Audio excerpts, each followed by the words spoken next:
Queridos, vamos, neste momento, eu os convido a abrirem suas Bíblias no Evangelho de João, capítulo 8. Estamos há algum tempo estudando este Evangelho e chegamos então ao capítulo 8. E é inclusive um capítulo cheio, repleto de muitas verdades que são aqui reveladas neste capítulo, um capítulo essencial na estrutura do pensamento de João, da doutrina de Cristo. E eu quero ler com vocês, então, os primeiros 11 versículos, ok? Acompanhe na leitura em nome de Jesus. Jesus, entretanto, foi para o Monte das Oliveiras. De madrugada, voltou novamente para o templo, e todo o povo ia ter com ele, e assentado os ensinava. Os escribas e fariseus trouxeram à sua presença uma mulher surpreendida em adultério, e fazendo-a ficar de pé no meio de todos, disseram a Jesus: Mestre, esta mulher foi apanhada em flagrante adultério. E na lei nos mandou Moisés que tais mulheres sejam apedrejadas. Tu, pois, o que dizes? Isto diziam eles, tentando-o, para terem de que o acusar. Mas Jesus, inclinando-se, escrevia na terra com o dedo. Como insistissem na pergunta, Jesus se levantou e lhes disse: Aquele que dentre vós estiver sem pecado, seja o primeiro que lhe atire a pedra. E tornando a inclinar-se, continuou a escrever no chão. Mas ouvindo eles esta resposta, e acusados pela própria consciência, foram se retirando um por um, a começar pelos mais velhos até os últimos, ficando só Jesus e a mulher no meio onde estava. Erguendo-se Jesus e não vendo a ninguém mais além da mulher, perguntou-lhe: Mulher, onde estão aqueles teus acusadores? Ninguém te condenou? Respondeu ela: Ninguém, Senhor. Então lhe disse Jesus: Nem eu tampouco te condeno. Vai e não peques mais. Amém? Incline sua cabeça neste momento. Feche seus olhos. Peça ao Senhor que a luz da sua palavra, o poder do Evangelho, esta noite nos alcance um pouco mais. Para que haja edificação, santificação, cura, libertação.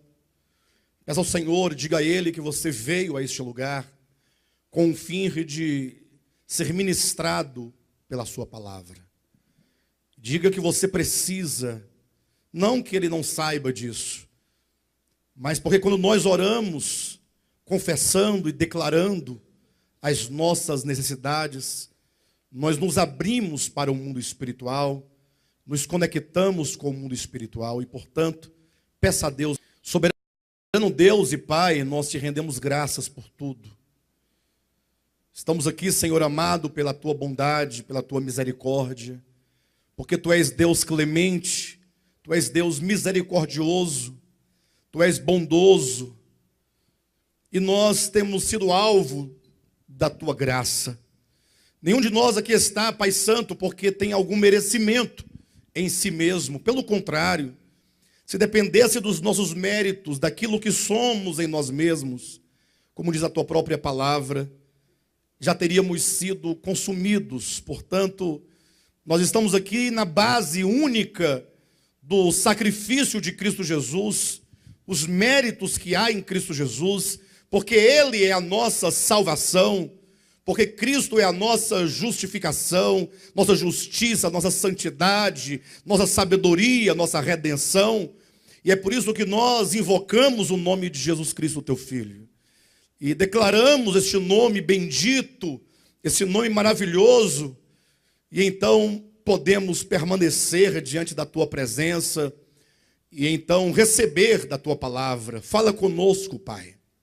Pai Santo, fala comigo de maneira particular. Fale com cada pessoa que está aqui esta noite, também de uma maneira particular. Que a tua palavra nos alcance e que a tua palavra seja em nós luz, seja o poder do teu Espírito que trabalha em nós e que destrói todas as fortalezas, que anula sofismas e que leva todo o pensamento. Pai Santo, tu conheces a cada um de nós. Tu sabes quem sou, tu sabes o que é cada um. E, portanto, estamos todos aqui, como diz a tua palavra, em Hebreus capítulo 4, estamos aqui todos nus, descobertos aos teus olhos. Tu que és a palavra e que julga aquilo que somos, aquilo que temos. Como a tua palavra viva e eficaz e é penetrante e é cortante e penetra em nós até o ponto de dividir alma e espírito, juntas e medulas. Portanto, Pai, que a tua palavra entre em nós essa noite e faça essa divisão em nós e separe o que é da carne e do espírito. Separe o que é da alma e o que é do espírito. E que penetrando em nós a tua palavra possa sondar todo o nosso ser, os nossos pensamentos e mesmo os propósitos ocultos do nosso coração. Glorifica, Pai, o teu nome. Faz a tua obra. É o que nós, em nome de Jesus, o teu Filho amado, nós te pedimos e te agradecemos. Amém. Glória a Deus.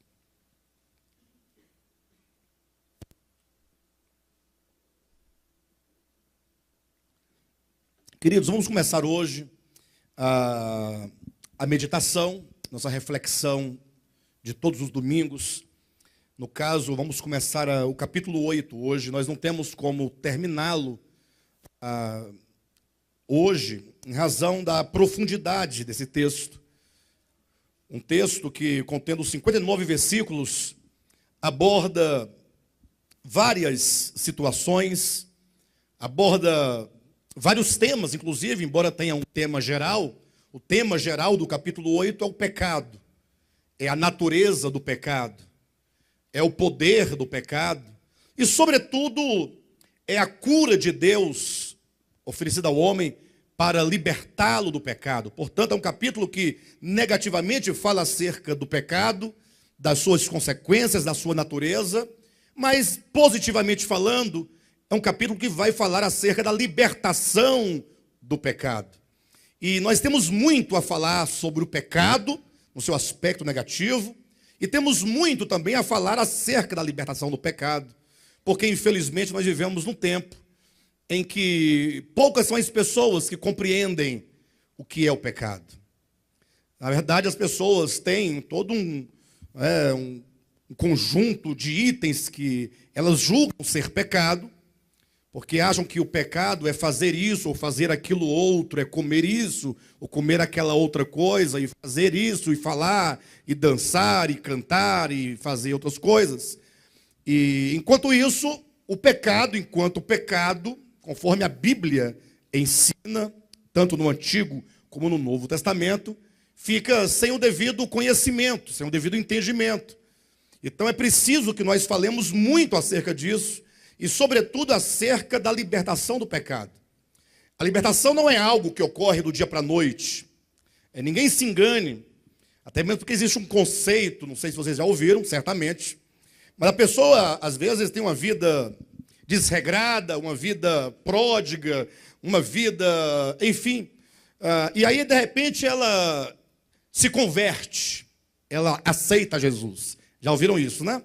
Aí ao aceitar Jesus, agora ela se integra a uma comunidade cristã, e ali ela vai assimilar todos os preceitos daquela comunidade, todas as regras de usos e costumes daquela comunidade, e ela então tem uma mudança radical de vida comportamental. Ela deixa de falar palavrão. São algumas palavras que devem ser evitadas, né? Algumas pessoas entendem que o palavrão é meramente aquela forma, embora não seja efetivamente. Ela deixa de frequentar alguns lugares que a sua comunidade cristã ou evangélica acredita que ser imprópria. Ela deixa de comer alguns alimentos ou beber algumas bebidas, deixa de assistir a alguns filmes, deixa de ouvir algum tipo de música e passa a praticar tudo o que aquele grupo chama de sagrado, de santo, de sacro, de Deus. É como eles dizem, né? Eu deixei o mundo e agora eu só posso fazer, falar, cantar, proceder de acordo com as coisas de Deus. Faz uma dicotomia entre coisas do mundo e coisas de Deus. E daí ela pensa, eu estou liberta. Aí vem os testemunhos, né? Ah, é porque Deus me libertou. Como se a libertação fosse meramente objetiva e que se realizasse num mero conceito ou, no máximo, com algumas mudanças comportamentais. Então, vamos verificar, o próprio Jesus vai nos ensinar acerca da libertação do pecado, e nós vamos verificar que, de fato, essa libertação orgânica que ocorre no ser do homem é uma libertação ontológica, é uma libertação do coração, da alma, que ocorre na mente, nas vontades, nas emoções. Ela ocorre na mesma proporção em que nós vamos conhecendo e assimilando a verdade de Deus. Em outras palavras, não existe libertação real sem o conhecimento da verdade. O próprio Cristo vai dizer, e conhecereis a verdade, e a verdade vos libertará. Ou seja, não há outro meio de o homem ser liberto dos medos, das angústias, da acusação, da transgressão ou de qualquer outra coisa relacionada ao pecado, senão pelo conhecimento da verdade.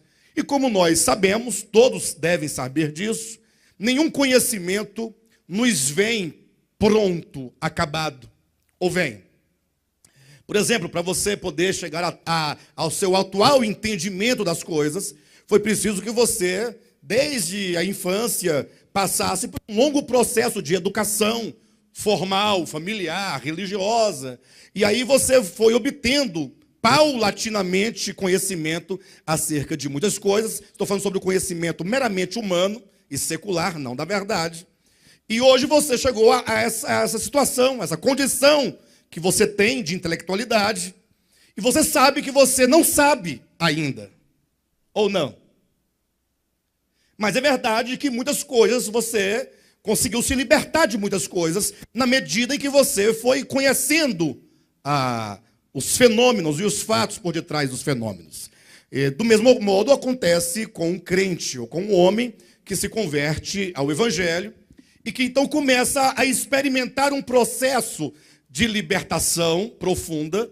Porém, essa libertação ela vai acontecendo proporcionalmente ao conhecimento que você vai adquirindo. Não é sem razão que o diabo, pai da mentira, ele mantém muitas pessoas atadas, presas, não libertas, na medida em que ele engana as pessoas com falsas doutrinas, falsos conceitos equivocados, distorcidos, de modo então que, imagine que o maligno não trabalha somente por exemplo, como se pensa, um modo cristão de pensar, no meio das drogas, ou por meio de um homicídio, de um tráfico de drogas, mas ele age também e, sobretudo, no meio religioso. Porque enquanto as pessoas estiverem religiosamente envolvidas nas suas atividades, e conquanto enganadas com respeito à verdade, mas ela pensa que tem e conhece a verdade, e estando ela então iludida e enganada, está ela ao mesmo tempo completamente atada e não pode experimentar a libertação que vem de Deus. Então nós vamos começar hoje o capítulo 8 de João, vamos ficar aí algumas semanas. Hoje eu quero tocar apenas na superfície do texto, e nas próximas mensagens nós vamos aprofundar um pouco mais nas camadas interiores e mais profundas do texto. Todo texto ele tem ali uma camada superficial, à vista, que qualquer pessoa ao ler logo enxerga. Mas também tem camadas inferiores, mais profundas. Quanto mais você adentra o texto, mais ele vai revelando as preciosidades aqui contidas. E como o Evangelho de João é um evangelho extremamente rico em relação aos outros evangelhos, sem nenhum demérito aos outros e sem prejuízo aos outros, é porque o Evangelho de João é um evangelho orgânico, é um evangelho transcendente, um evangelho cuja origem se liga ao princípio ou mesmo à eternidade, quando o próprio João declara no princípio, ele começa assim, era o verbo. Diferentemente de Mateus, ele começa falando do Jesus Nazareno, filho de Abraão, filho de Davi, temporal. Diferentemente de Lucas, que começa com Jesus Nazareno para levá-lo até Adão, também no tempo. João não, ele remete à eternidade, dizendo, eu quero apresentar para vocês o Logos eterno, aquele que é o próprio Deus, aquele que é a vida dos homens, aquele que é a luz e que veio ao mundo, se fez carne, tabernaculou entre nós, cheio de graça e de verdade. E é sobre esse ponto de vista, a partir desse ponto de vista, que João então coloca suas palavras, e por isso é um evangelho extremamente rico. Então, chegamos num episódio que a Sociedade Bíblica intitula A Mulher Adúltera. Talvez tenham outras versões que colocam a mulher pecadora, não é? Mas é um fato interessante, porque logo nós nos deparamos com alguns problemas. Eu quero hoje, se o tempo me permitir, tentar resolver dois grandes problemas que nos são aqui apresentados no capítulo 8 de João. O primeiro problema é o embate que ocorre entre a palavra escrita em tábuas de pedra, e a palavra encarnada, que é o próprio Cristo andando entre os homens. Temos que nos lembrar que João, sobretudo João, ao nos falar acerca do Cristo de Deus, ele vai colocar o próprio Cristo como sendo a palavra. A palavra não enquanto códigos de conduta, códigos morais, códigos éticos, mas a palavra numa pessoa. Ele diz, olha, no princípio era a palavra, e a palavra estava com Deus, e a palavra era Deus. Então já começamos a corrigir conceitos. Quando se fala a palavra de Deus, nós devemos remeter o nosso entendimento ao próprio Cristo. Ele é o Logos de Deus, ele é o Verbo de Deus, ele é a palavra de Deus. Quando você fala Logos, você está usando uma palavra do grego. Quando você fala ele é o verbo, você está usando uma palavra do latim. Quando você fala ele é a palavra, você está falando em português. Então não importa se você fala logos, verbo ou palavra, o certo é que o Cristo de Deus é o Logos de Deus, ele é o verbo de Deus, ele é a palavra de Deus. E João vai repetir essa ideia e essa verdade também no livro do Apocalipse, por ele escrito, capítulo 19, quando ele fala a descrição da segunda vinda de Cristo, ele diz que Cristo vinha montado num cavalo branco, e o seu nome se chama o Verbo de Deus. E o seu nome é a Palavra de Deus. Então nós devemos entender que a despeito de todo o valor e a preciosidade que nos são as Escrituras, enquanto o veículo, o meio material, por meio do qual nós recebemos a Palavra de Deus enquanto informação, a despeito disso, nós devemos amar a Palavra de Deus enquanto o próprio Cristo. Nós devemos, inclusive, perceber que não raras vezes a própria Escritura, enquanto instrumento material que traz a revelação, ela própria se relativiza, muitas vezes para tornar a palavra de Deus única e absoluta. A palavra de Deus é a verdade. A palavra de Deus é infalível. A palavra de Deus não erra. A palavra de Deus ela é viva. A palavra de Deus é poderosa para salvar. A palavra de Deus é o próprio Deus agindo e se manifestando no homem para salvá-lo completamente. ao passo que as Escrituras, ela tem, sim, as suas limitações. E por que as Escrituras, enquanto livro ou registro da história nos livros, ela tem as suas limitações? Por alguns motivos que são claros para nós. Primeiro, porque, embora inspirada, e devemos entender que enquanto a inspiração de Deus, não significa que o Espírito Santo possuiu Paulo, ou possuiu Pedro, como Pedro tivesse ficado possesso do Espírito de Deus, ou possuído do Espírito de Deus, e Paulo, então, escrevesse a Bíblia. Não pense você que a inspiração é como as musas de Homero, que quando Homero ia começar os seus textos, ele então invocava as musas para elas soprarem e falarem aos seus ouvidos os cantos. E aí ele escrevia. E não é assim que ocorre a revelação da palavra de Deus. Ou não é assim que que as escrituras foram realizadas. A palavra inspiração, toda escritura divinamente inspirada por Deus é útil. Quando Paulo fala em 2 Timóteo 3,16, é-nos claro que o termo inspirar, inspiração, significa soprar. Ou seja, o Espírito Santo soprou como quem sopra um barco a velas, para direcionar os oráculos divinos, para que eles registrassem aquilo que era necessário que se registrasse, para que uma vez registrado viesse a significar algo espiritual. E não somente algo que signifique uma outra coisa, mas verdades que foram ensinadas pelo Espírito Santo a eles. O apóstolo Paulo vai dizer claramente que os seus textos que ele escreveu, as suas cartas, foram o resultado da revelação que ele teve, porque Cristo o ensinou acerca das verdades eternas.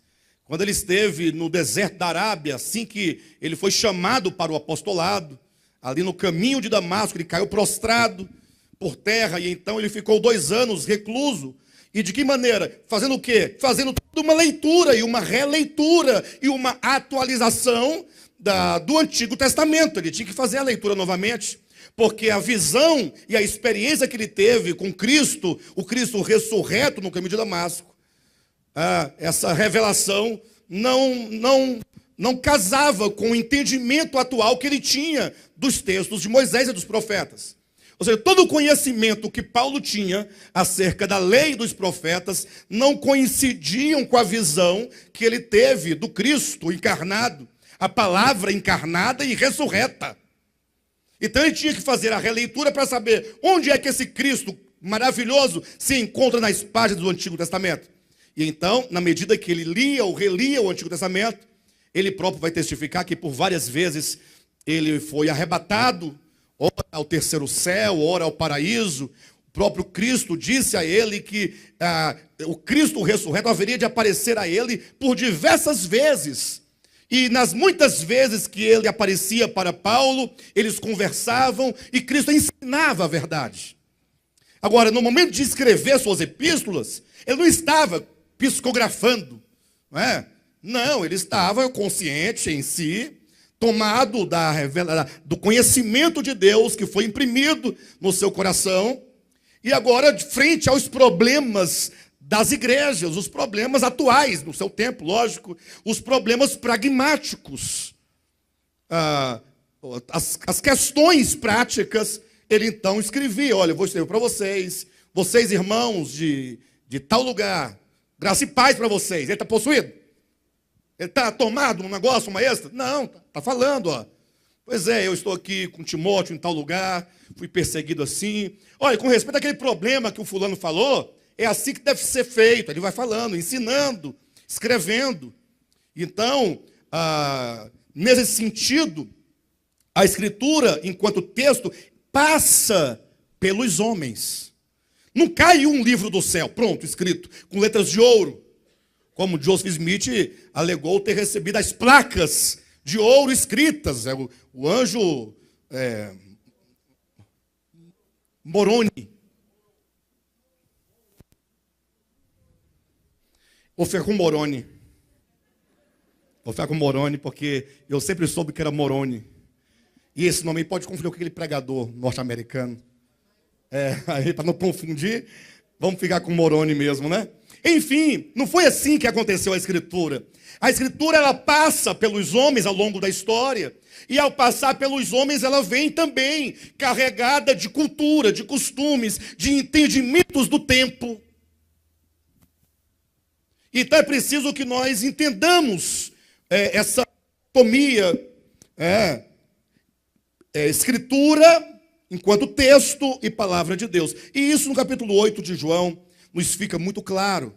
Quando a palavra de Deus brada com bastante autoridade e se manifesta e se revela enquanto a verdade absoluta que é o próprio Deus, ao passo que aquilo que foi dado num determinado tempo, por alguma razão, que nós veremos o motivo, acaba cedendo à palavra de Deus. Estava Jesus no templo, certa manhã,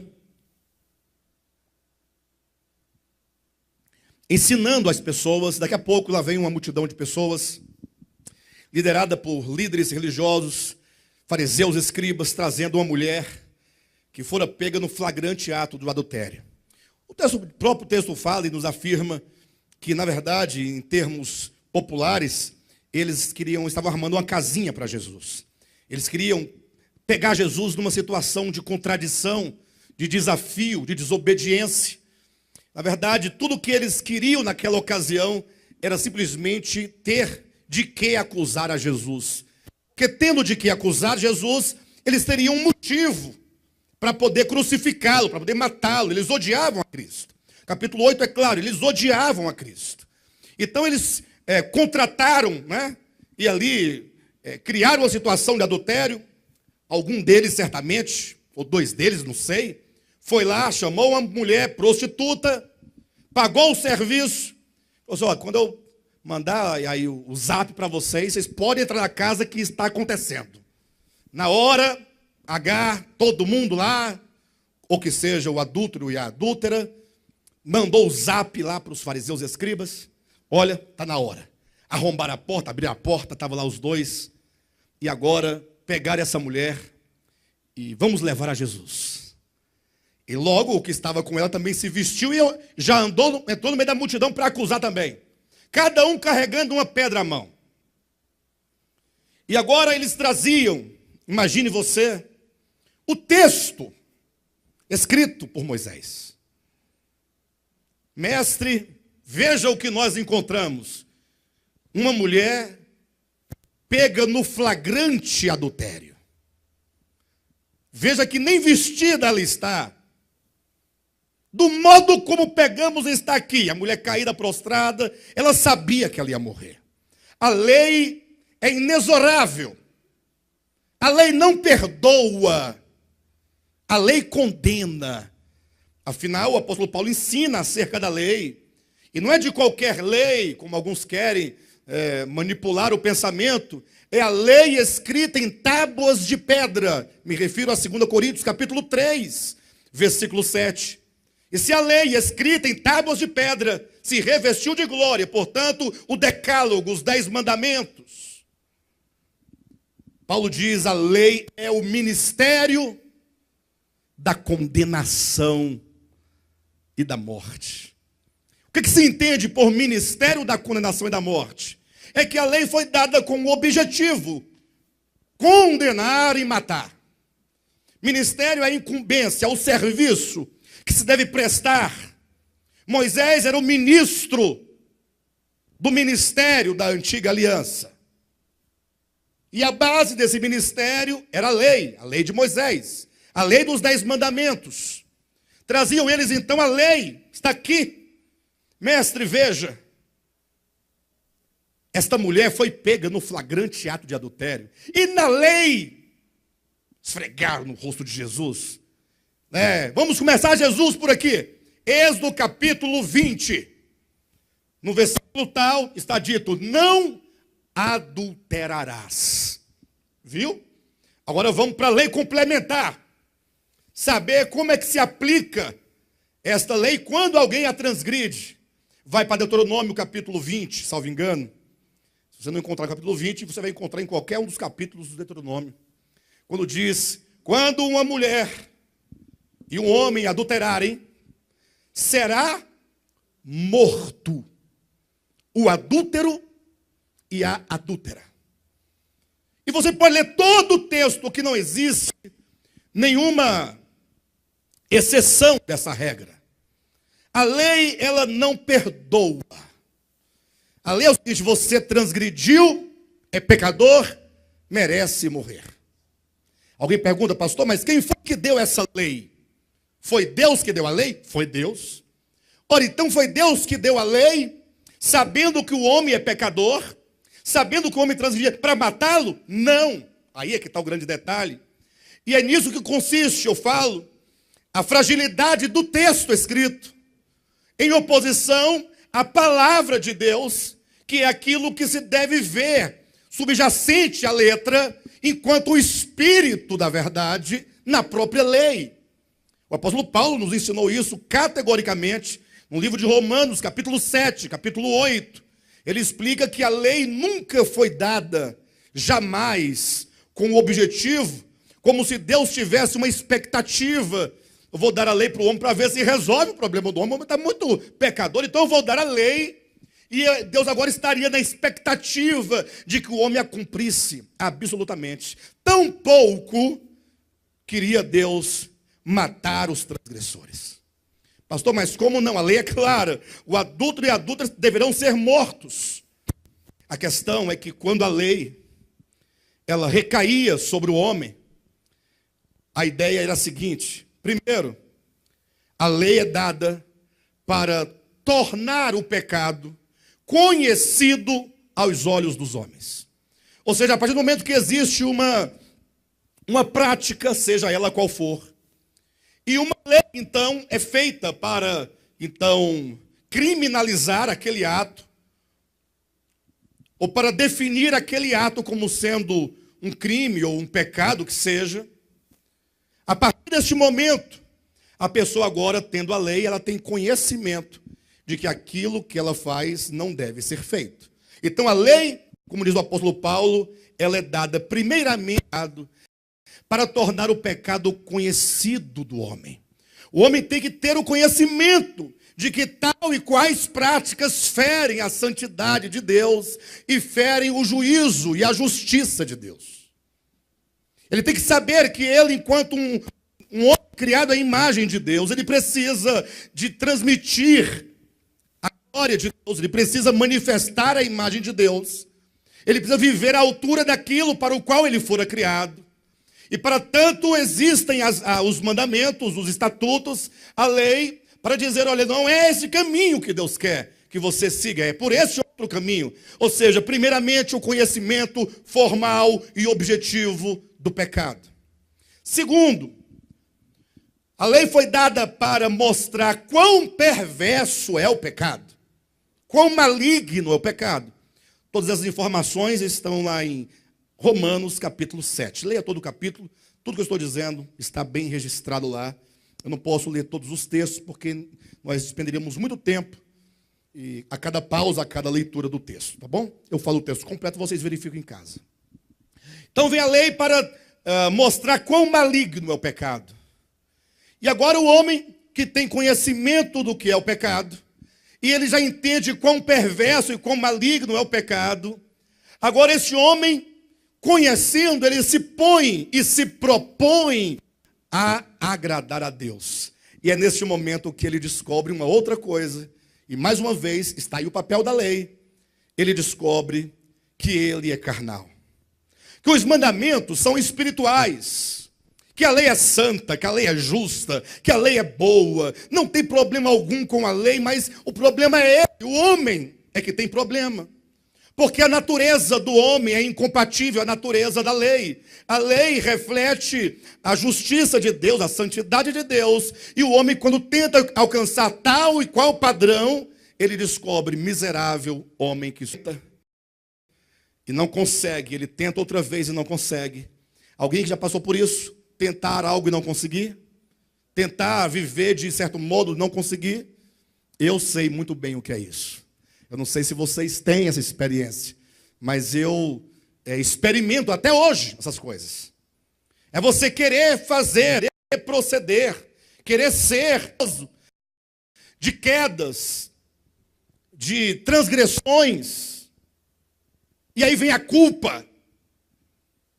E aí vem um problema. E neste momento, quando o homem, Romanos capítulo 7, ele tenta, não consegue, ele cai nesse ciclo vicioso, até que um dia ele descobre: eu estou errado. A lei me ensina algo. Eu nunca vou alcançar esse padrão, porque eu sou escravo da lei do pecado e da morte. Escravo. Então, neste momento, ele clama: miserável homem que sou, quem me livrará? Quando ele diz quem me livrará, a lei está chegando na glória da sua razão de ser, para o qual Deus a concedeu ao povo de Israel, levar o homem a clamar por um Salvador fora de si. Porque até agora, ele queria salvação por intermédio dele mesmo, do seu próprio ego. Agora ele pergunta: quem me livrará do corpo dessa morte? Ou seja, a salvação deverá vir de outro, não do meu ego. E aí a lei cumpre o seu papel. Mas para entender isso, e a revelação do Novo Testamento. Então a palavra de Deus é aquilo que é a verdade, que é o próprio Cristo enquanto a palavra viva de Deus, ou a verdade enquanto a palavra que revela aquilo que o próprio Cristo é em realidade. De modo então que agora estão os fariseus e escribas dizendo: está aqui a lei. Em outras palavras, sabe como é que eles entendiam a lei? Sabe como é que eles entendiam a Escritura? Eles entendiam: bem, se Deus disse que adulterar é pecado, então é pecado. E se Deus disse que é para matar o adulto, então é para matar, acabou. E com isso eles pensavam e se enganavam. Estavam eles cumprindo a vontade de Deus. Matar uma pessoa apedrejada e sair com um sentimento de realização e de ter agradado a Deus. Final do dia, fazer o balanço. O que você fez hoje? Não, hoje eu estou feliz porque hoje eu consegui atingir a meta do cumprimento da vontade de Deus. Hoje de manhã acordei, fiz as minhas orações, olha que maravilha. Tem dia que eu não faço, fiz as orações, saí de casa em espírito, né? E saí meditando no Salmo de número 1. Bem-aventurado é o homem que não anda segundo o conselho dos ímpios, nem se assenta na roda dos escarnecedores, né? E nem tal, cujo prazer está na lei do Senhor e na sua lei medita, tal. Aí passei, mas quando deu ao meio-dia, você imagina, conseguimos pegar uma mulher no flagrante ato de adultério. Conseguimos pegar. A satisfação do homem enganado é conseguir o flagra. Pegar na hora H. Fazer justiça. Cumprir a lei. E o engano é tão grande. Quantas pessoas não estavam no meio daquela multidão com a pedra? E se a mulher foi pega no flagrante ato de adultério, era estranho que só tivesse ela sozinha, sem a presença daquele que estava com ela adulterando. Não é estranho? Se é flagrante ato, e o pecado de adultério não é só para a mulher, para o homem também, onde deveriam estar os dois, para ser lógico. Mas não. As pessoas nem pensam, elas não refletem, elas querem o cumprimento da lei. E então agora, diante de Jesus, foi lá levar, ou melhor, é o dia da pessoa que está contando, né? E nós conseguimos pegar alguém no flagrante ato de adultério. E nós levamos lá para o vale e nós apedrejamos. Que maravilha! Eu dei a primeira pedrada. Quando pegou aqui na fronte, eu vi o sangue correr. Em seguida veio a segunda pedra, a terceira, a quarta, todo mundo apedrejando e dando glória a Deus, porque nós somos servos de Deus e seguidores da Escritura. Está escrito: deverá morrer, ser apedrejado, sentença de morte, o adúltero e a adúltera. E a pessoa agora, no final do dia, está com uma sensação de dever cumprido, de quem agradou a Deus por cumprir a sua vontade. Grande engano. Eu sei que alguém pergunta: pastor, mas está escrito lá, está mandando, é a lei. Grande engano. As letras nos enganam. Quando nós olhamos para o texto frio, rigoroso, inflexível. E com isso achamos que conhecemos a Deus. Não se pode conhecer a Deus de fato e de verdade lendo o texto de Moisés, nem dos profetas, nem de Paulo, nem de Pedro, nem de João, nem de ninguém, a não ser que nesse texto brote, salte dessas letras o espírito da palavra. É preciso que quando eu leio a Bíblia eu não tenho que estar preso às letras, mas eu tenho que procurar onde está Cristo aqui dentro. Porque se Ele é a palavra de Deus, eu preciso encontrá-lo. E essa dicotomia, ela existe de fato, que o próprio Cristo declarou para os fariseus e escribas em João capítulo 5, versículo 39 e 40. Ele diz: olha, vocês examinam as Escrituras, vocês leem as Escrituras, vocês estudam as Escrituras, vocês são mestres nas Escrituras, vocês estão de parabéns no estudo meticuloso das Escrituras. Tomando um texto de Paulo lá emprestado, vocês são berianos contra as Escrituras. Que maravilha. Só tem um problema. Vocês se esqueceram que ela é um testemunho de mim. Ela fala a meu respeito. Sabe qual é a finalidade da Escritura? Falar dele. Revelá-lo. Não tem função em si mesma. Não tem um fim em si mesma. Ela deve ser o testemunho da palavra de Deus. E contudo, embora vocês estejam aí lendo e estudando meticulosamente a Escritura, vocês não querem vir a mim para ter desvida. O que significa que é muito provável e é muito fácil que alguém se mantenha um fiel discípulo da Escritura, porém seja um inimigo da palavra de Deus. Muito simples. Entendem isso? Eu sei que não é fácil entender isso. Não digo entender com entendimento. Assimilar e você ter paz com respeito ao que eu estou dizendo. Na verdade, eu gastei 40 anos da minha vida para entender isso. 40 anos lutando, quebrando cabeça. E hoje eu estou praticamente aprendendo a andar novamente. Quando compreendi que eu preciso da palavra de Deus, porque a Escritura nunca resolveu o meu problema. Nunca. A Escritura me deu capacidade de entendimentos diversos que foram mudando ao longo do tempo, para eu discutir e vencer muitas batalhas intelectuais, teológicas. Na verdade, eu nunca não me recordo de algum dia ter perdido um debate. Se bem que nesse âmbito aí, ninguém sabe quem ganha, porque todos perdem. Mas eu nunca me recordo de ter falado assim: é engraçado, não tinha visto isso. Me desculpe, eu não me lembro disso. Eu mesmo ter vencido todos os meus antagonistas no campo da religião, das doutrinas, da teologia. Porém, não me fez dar um passo em direção a uma vida espiritual saudável. Talvez cada vez que eu lia e discutia mais, eu regredia. E somente depois que eu comecei a dar atenção à palavra de Deus, foi que eu comecei a me enxergar. É um outro aspecto que eu quero apresentar daqui a pouco para vocês, quando você começa a se conhecer. Porque até então meu olhar estava para as doutrinas, para as formalidades, para os arranjos, para os esquemas, para os silogismos. De repente, quando tudo isso se perde, agora você só tem um lugar para onde olhar, para dentro de si mesmo.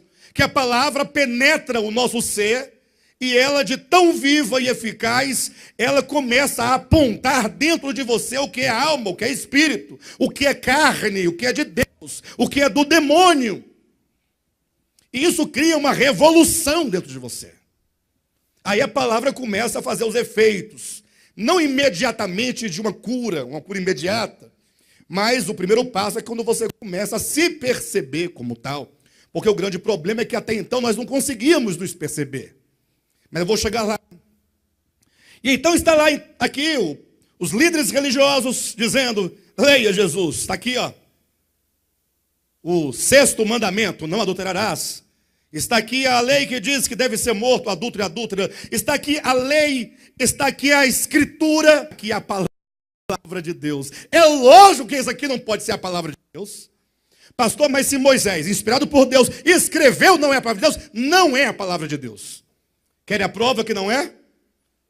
Isso aqui era a lei que Deus deu com fins pedagógicos, de ensinar ao homem o que é o pecado, quão perverso é o pecado, ensinar ao homem que o homem não é capaz de cumprir a lei, não pode salvar-se a si mesmo, e portanto ele precisa de um redentor. O fim da lei, portanto, é tentar o redentor. É falar assim: você viu que não deu conta, pelo seu comportamento você está condenado e merece a morte, mas neste momento aparece o Salvador.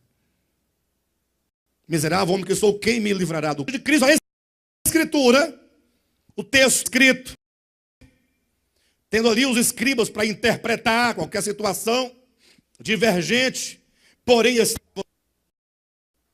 a palavra de Deus. Imagine, a Escritura de um lado, a palavra de Deus do outro. E a palavra de Deus respondeu no primeiro momento com um silêncio. Porém dizia tudo. O silêncio é muito importante, talvez mais do que as próprias palavras.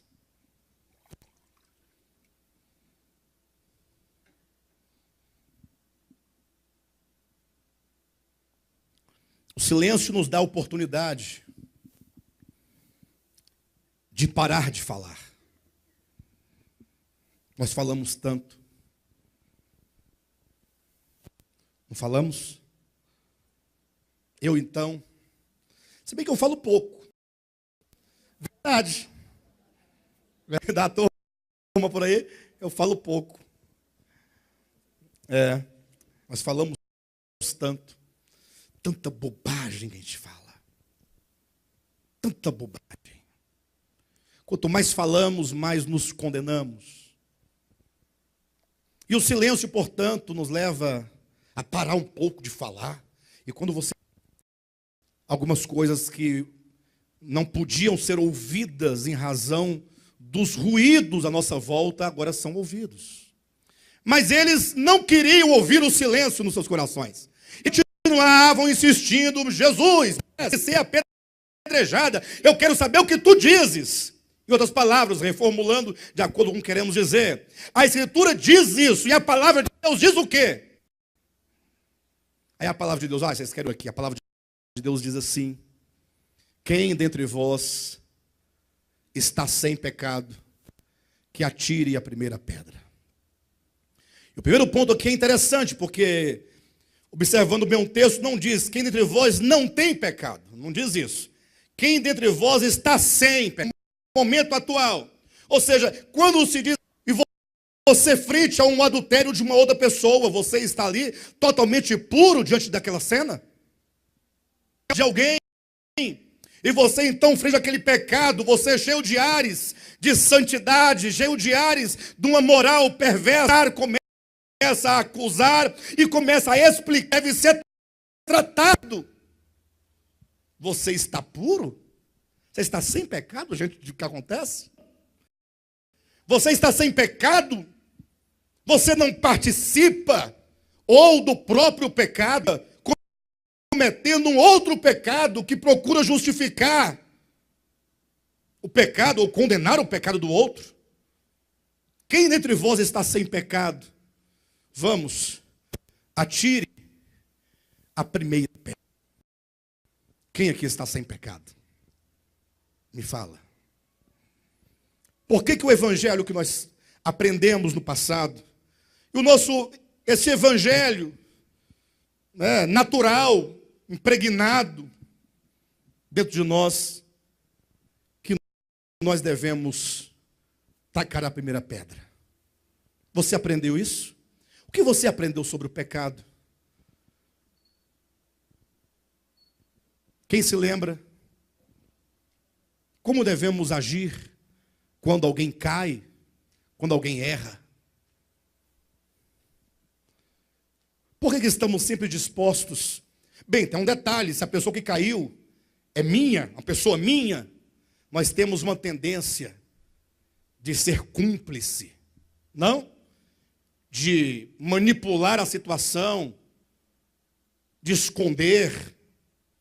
Mas se a pessoa não for nada minha, eu conheço o irmão tal, mas não tem afinidade com aquela pessoa, não tem laços. Nesse caso, eu agora tenho um comportamento um pouco mais rigoroso. Eu agora já estou também querendo que alguma coisa seja feita para resolver aquilo. Mas se for então uma pessoa que é minha inimiga, aí não, eu quero que ela morra. Não é assim que acontece, irmãos? Que evangelho é esse, hein? Que nós recebemos, distorcido, perverso, maligno, tirado das Escrituras. Esse é o problema. Tirado. Quem assim procede fala, não, eu vou provar para vocês que é assim que tem que ser. Aí você vai procurar textos, fazer um encadeamento de textos, fazer silogismos, para justificar toda a violência que se comete contra o outro em nome de Deus. E a pergunta que no final sempre fica, depois de tudo explicadinho, a pessoa fala assim, pastor, concordo com você, você está certo, mas o pecado não tem que ser resolvido, não é a pergunta? Sem dúvida. Mas você não tem a solução para o problema do pecado. Só quem tem é Jesus Cristo. E agora nós vemos aquelas pessoas que acusaram aquela mulher, começaram a perceber, aí eles pararam para pensar. Porque para eles poderem saber se eles tinham ou não pecado, ou se estavam sem pecados, eles precisaram pensar acerca de si. E quando eles se voltaram para dentro de si, eles perceberam que nenhum deles tinha condição de atirar a pedra, diz a Bíblia, arguidos na própria consciência.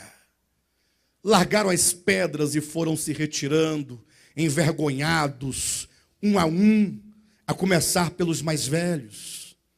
A palavra de Deus diz, diante do adultério, ou de um adultério, diante da adúltera, diante do adúltero, diante de você, diante do ladrão, diante do pedófilo, diante de qualquer circunstância, ele diz, quem não tem pecado? Ou quem está sem pecado? Atire. Se você deseja praticar a justiça, para corrigir o erro do outro, você teria que estar qualificado para isso. Mas você não está qualificado. Eu não estou qualificado. E, portanto, só nos restam duas coisas, de uma ou outra. Ou nos retirarmos envergonhados diante da palavra de Deus, sairmos envergonhados porque a nossa justiça foi desafiada e não conseguiu vencer o desafio. Ou então, permanecer como aquela mulher, prostrados diante da palavra. Envergonhado, sim, mas prostrado, daqui eu não saio. Nu, despido de qualquer veste que procure ocultar o que realmente somos. Esse é o primeiro problema que se resolve no capítulo 8, entre a Escritura e palavra de Deus. Um outro problema é exatamente esse, quando chega aqui, aquela mulher nua, prostrada diante de Cristo, que permanece diante da luz. Versículo 12, versículo imediato ao final desse relato, diz, de novo lhes falava Jesus, eu sou a luz do mundo, quem me segue não andarás em trevas, pelo contrário, terá a luz da vida. Todos que ali estavam diante de Cristo eram pecadores, todos eram pecadores. Nenhum ali estava qualificado, afora Cristo. Todos eram transgressores, todos eram culpados, todos eram pecadores. Em maior ou menor grau, todos mereciam a condenação da lei. Agora, havia uma diferença muito grande. Havia a mulher que, sendo prostituta, sendo uma pecadora, nada tinha a dizer a favor de si mesmo e nem contra o outro. Uma pessoa totalmente nua, se ela foi pega no flagrante de adultério, eu não acredito que tais líderes perversos tivessem respeitado a mulher e dito, olha, vista a sua roupa, precisamos te levar diante de Cristo. Até porque se vestir a roupa tira praticamente o flagrante. É preciso que esteja como está, não mexe na cena do crime, para que se veja. Então aquela pessoa despida. O que significa uma pessoa totalmente sem nenhuma justiça própria e sem nenhuma justificativa pode atirar a primeira pedra, Jesus. O Senhor pode. O Senhor é sem pecado. O Senhor não tem pecado, está sem pecado, não tem culpa, não tem dolo, não tem mancha. Cordeiro Santo de Deus, o Senhor pode atirar a pedra. Eu sei, eles não me mataram, mas o Senhor vai me matar. Vai, porque o Senhor pode atirar a primeira pedra. Mas havia os outros que, sendo tanto quanto aquela mulher, estavam muito bem vestidos. E este é o grande problema, as nossas vestes. Lógico, ao me referir à nudez, eu estou aqui metaforizando a ideia, para falar de uma pessoa despida, sem argumento, sem justiça própria, sem justificativa de nada. Ao passo que os vestidos são aqueles que vestem suas folhas de figueira para ocultar o seu pecado, ocultar aquilo que são. E eu não sei qual é a sua situação. Eu dizia agora há pouco a meu respeito, depois de tantos anos, eu conhecendo, ou passando a conhecer, ou pelo menos tendo a chance agora de saber que há diferença entre a Escritura e a Palavra de Deus, agora de repente eu me vejo num estágio. Esse é o segundo estágio, porque o primeiro estágio é o estágio da ignorância. Quem conhece somente a Escritura e não conhece a Palavra de Deus é um ignorante, no sentido de estar cego com respeito a Deus e com respeito a si mesmo. Por isso essas pessoas que assim vivem, elas se acham salvas. E dizem, olha, se você não se converter como eu me converti, você vai para o lago de fogo. Ou seja, eu estou salvo.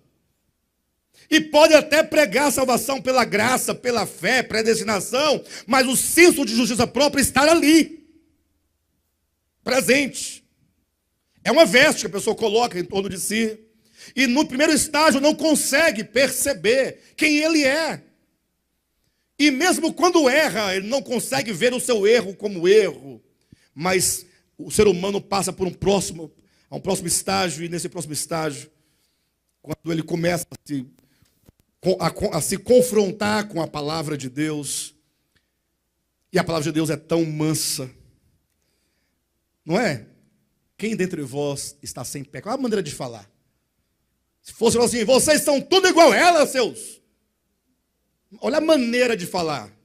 Quem dentre vós não tem pecado, atire a primeira pedra. Uma maneira boa de espetar sem espetar.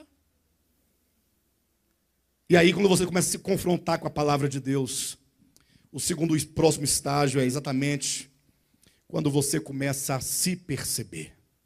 Aí você sabe como eu sou um idiota, como eu sou perverso, como eu sou, não é? Cafajeste, porque nós descobrimos que nós amamos as pessoas condicionalmente. Aí nós vamos descobrindo que nós não somos capazes de amar incondicionalmente, de perdoar. Descobrimos que nós somos egoístas. Descobrimos que mesmo nós pregando o amor alto e bom som, e decorando 1 Coríntios capítulo 13, não importa, somos egoístas. A Andresa falou do amor de peixe. A pessoa fala, eu amo peixe. Ela quer dizer, eu gosto muito de comer o peixe. É o sabor que lhe agrada. Ela não ama o peixe, não. Se amasse, fica, ei, bichinho. Ei, criaturinha de Deus. Vai, vai. Não é não? Porque ama. Vai, neném, vai.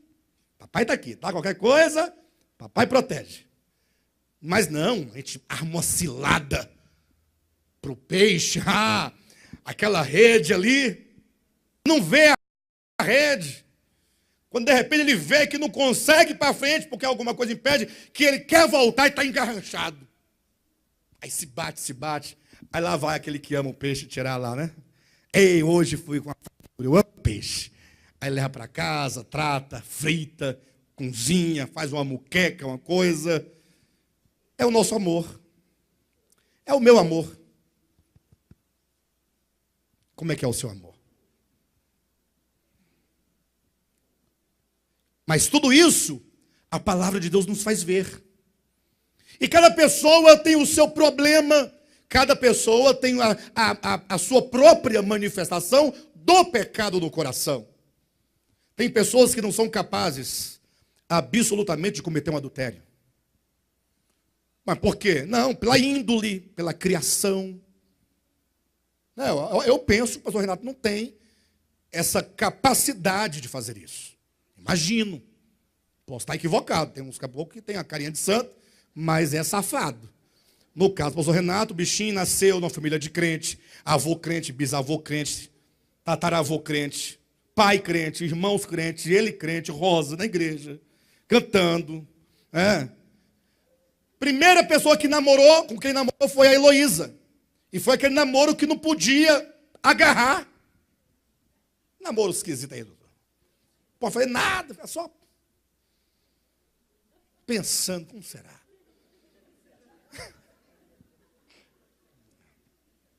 Podia abraçar, sair para o cinema. A igreja colocava em disciplina. Aí casou com a primeira pessoa. Casou virgem. E está até hoje com a mesma 32 anos. Pensa num guerreiro. Então, nesse aspecto particular, o Renato tem uma certa pureza, porque toda a sua trajetória e a disciplina imposta pela igreja, pela família, o fez ter um rigor em si mesmo nesse sentido. Entenderam ou não? Mas certamente, e isso eu não sei, mas certamente existem outras áreas da vida dele que ele é fraco. E o faz tão pecador quanto o outro. No caso do Gil. Homem puro.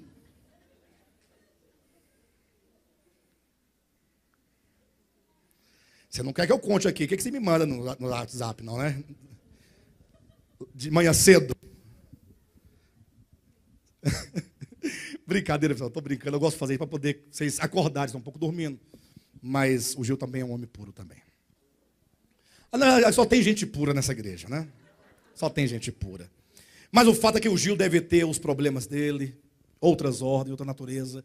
Cada um tem um problema, cada um manifesta o pecado de um modo. Tem gente que é caladinho, não consegue levantar a voz, falar um palavrão, ofender ninguém, mas é mesquinho, murrinha, ganancioso. Esse povo caladinho, falando, coisa ruim. Não dá um pão para um pobre que bate na sua porta. É uma maneira do pecado se manifestar. Tem diversas maneiras.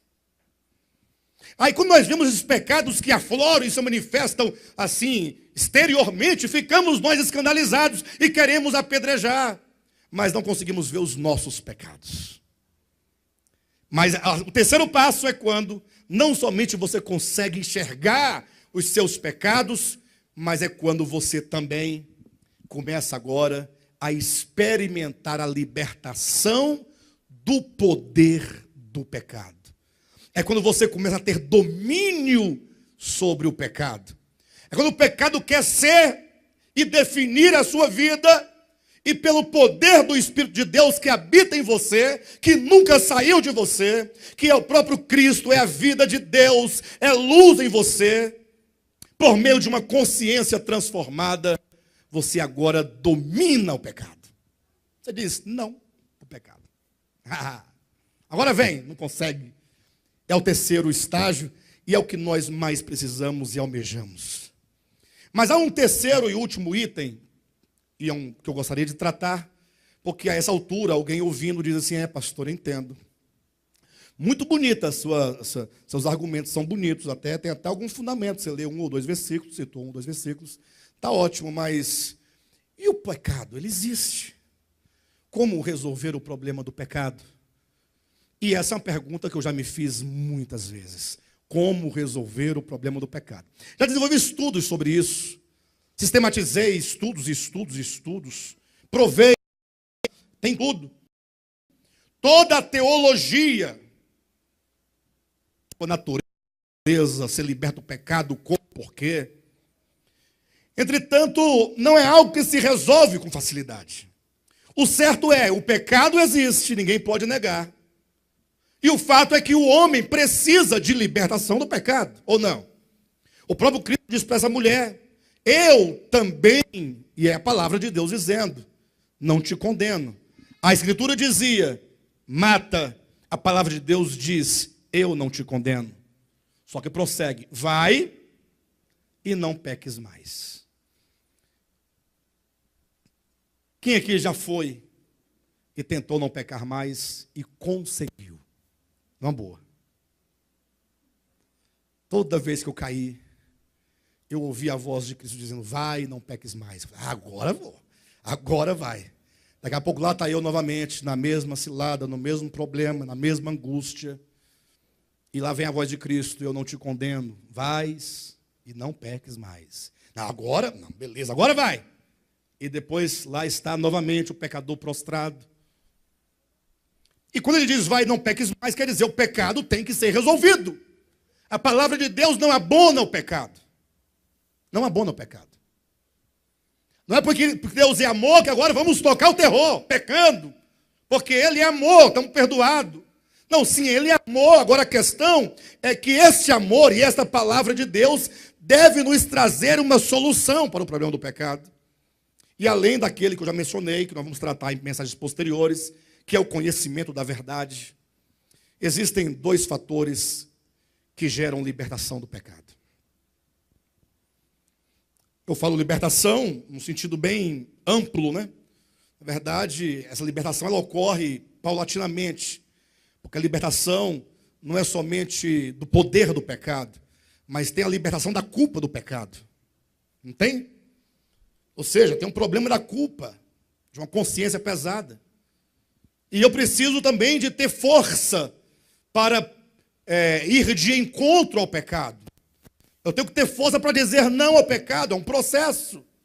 E até que por fim, por meio do conhecimento da verdade, eu seja liberto também do poder do pecado e seja livre do pecado.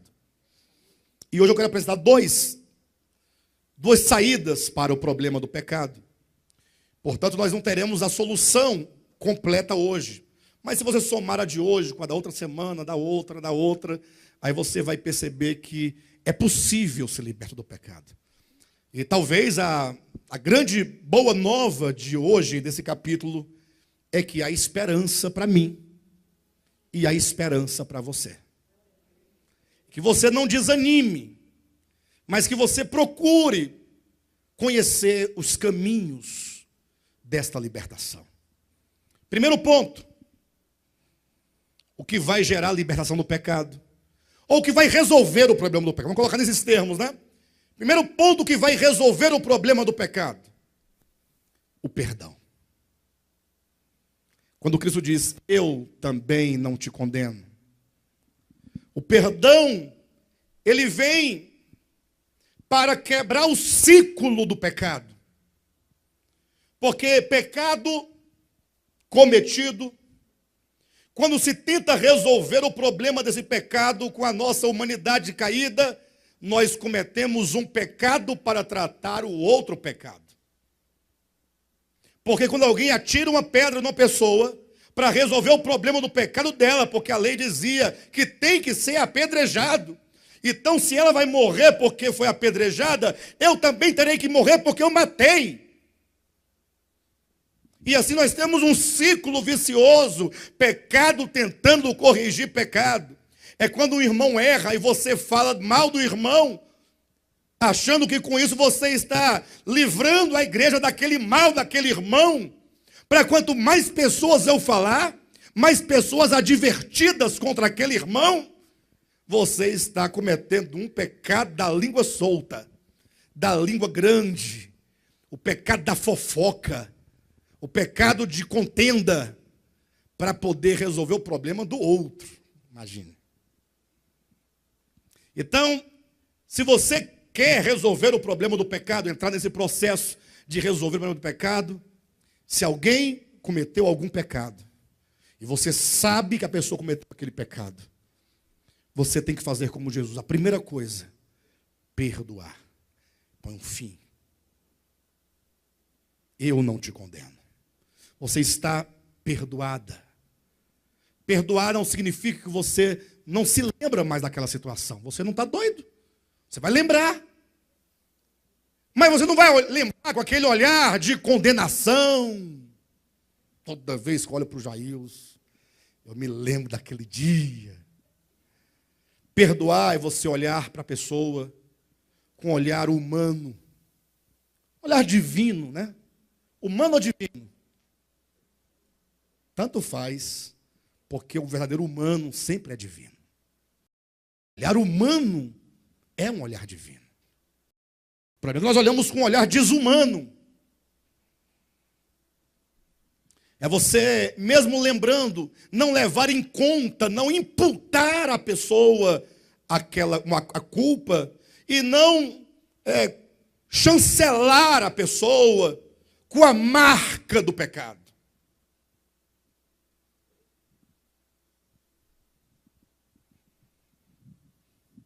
Não chamar a pessoa pelo nome do seu pecado.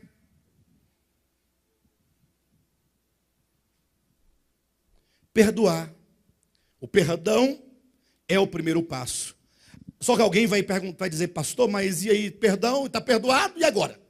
O senhor vai fazer de novo. Calma, mas o problema do pecado está sendo resolvido. O primeiro passo é o perdão.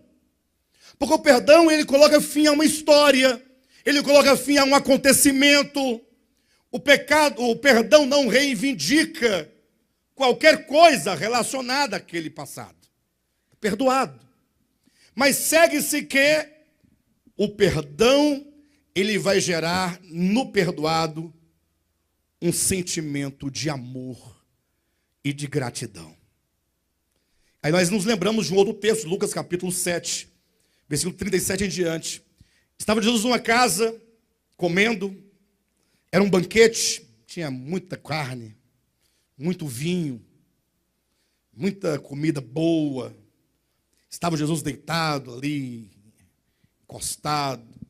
De repente entrou uma mulher, e o texto lá, salvo engano, o título colocado, mulher pecadora.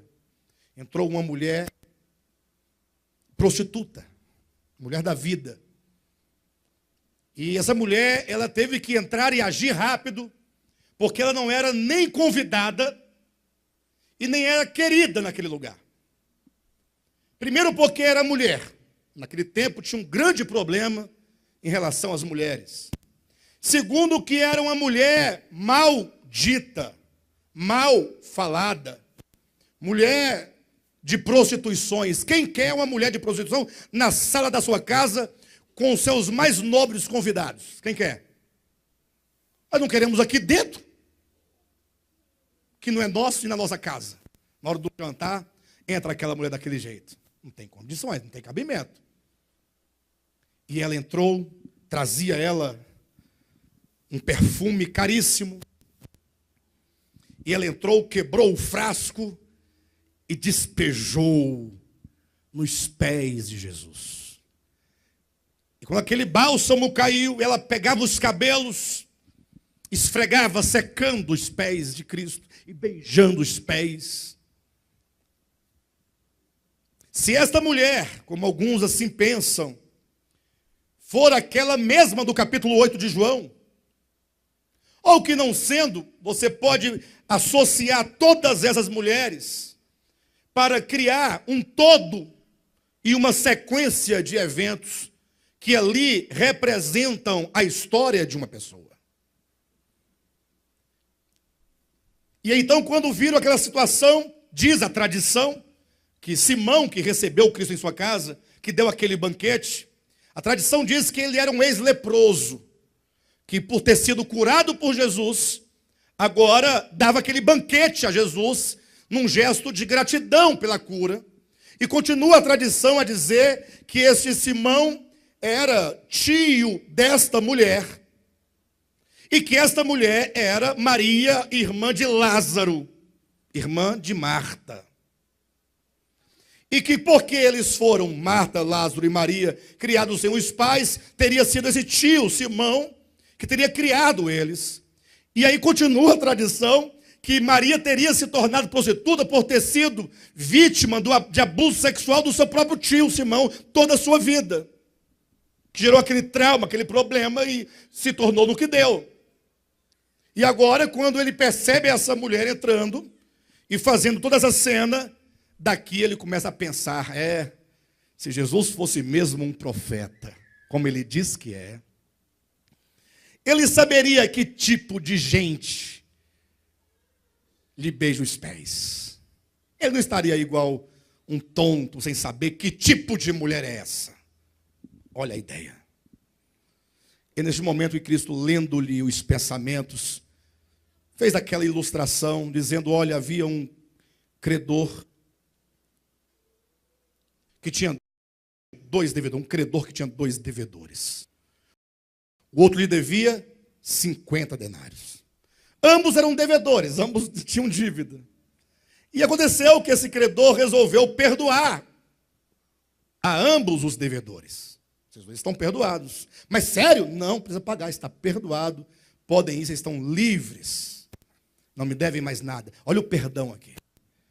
Aí Cristo então pergunta para Simão, dizendo, Simão, qual dos dois amará mais? Qual dos dois amará mais? Amará quem? Ao perdoador.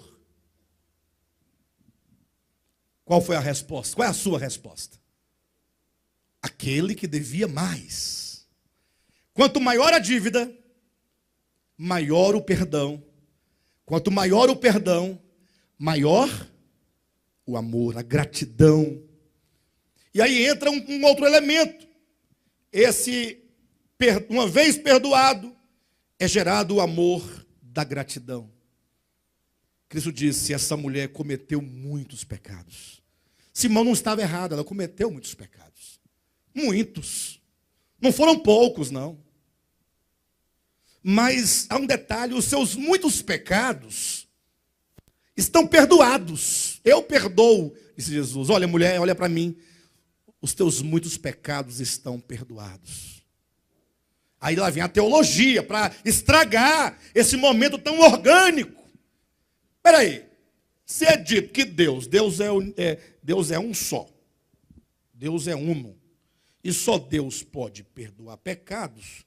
Como é que esse homem diz que perdoa o pecado dessa mulher? Você está doido? Você está se fazendo igual a Deus? É o problema de a pessoa perder esse momento. E fala assim, puxa vida. Então quer dizer que essa mulher ela é capaz de pegar um perfume caro, caríssimo, e derramar nos pés do Senhor, porque ela tem um amor muito grande por ti. E esse amor é devido à compreensão, primeiro, da sua condição, consegue ver seus problemas. E quem consegue ver seus muitos pecados, ao ser perdoado, consegue ver o tamanho do amor. E porque ela consegue ver o tamanho do amor, então ela muito ama.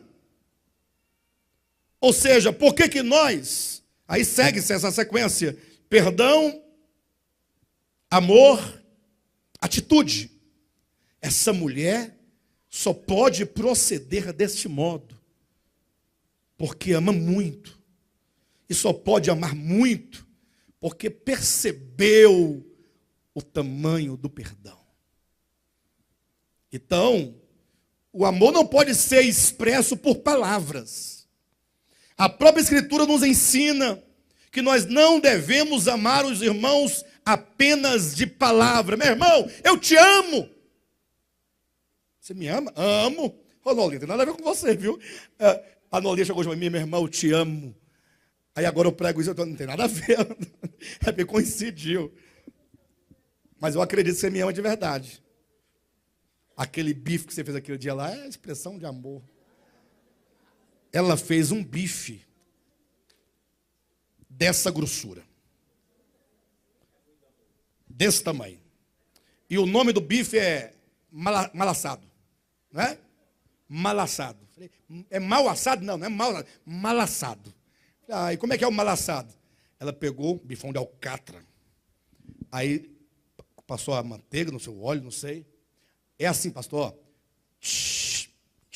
tacou no meu prato. Falei, não dou conta.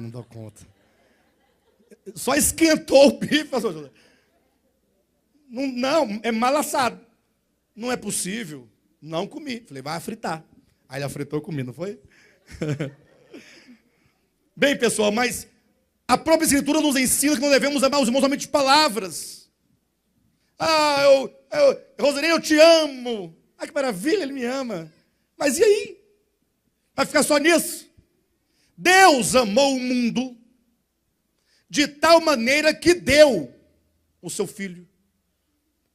Doação é manifestação de amor. Aí João vai dizer, Tiago também vai dizer, se você viu o seu irmão para necessidade e não meter a mão no bolso, você não ama. A não ser que você não tenha. Mas não faz igual meu irmão, não. Meu irmão, ele faz assim, no bolso. Aí quando você pensa que ele vai tirar um dinheiro, ele pega e faz assim.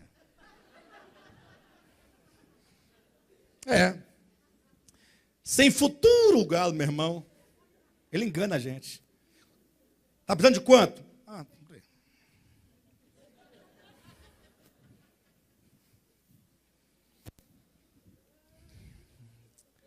O amor, ele gera atitudes. E aquele homem, Simão, também fora perdoado, só que ele tinha sido aquele que devia 50 denários. Ou talvez não, né? Mas a parábola, ela evidencia a grandeza, o tamanho do pecado. Coloca uma lente de aumento para evidenciar em proporções colossais o tamanho do perdão e, portanto, do amor. Perdão trata com o problema do pecado. E o perdão gera amor, que dá força para o pecador prosseguir e se esforçar por ir e não pecar mais. Mas não para por aí, tá bom? Depois nós vamos continuar falando sobre outros aspectos, tanto da natureza negativa do pecado, quanto da libertação do mesmo. Tá ok? Glória a Deus. Obrigado por terem ouvido até agora. Vamos cantar uma canção em nome de Jesus.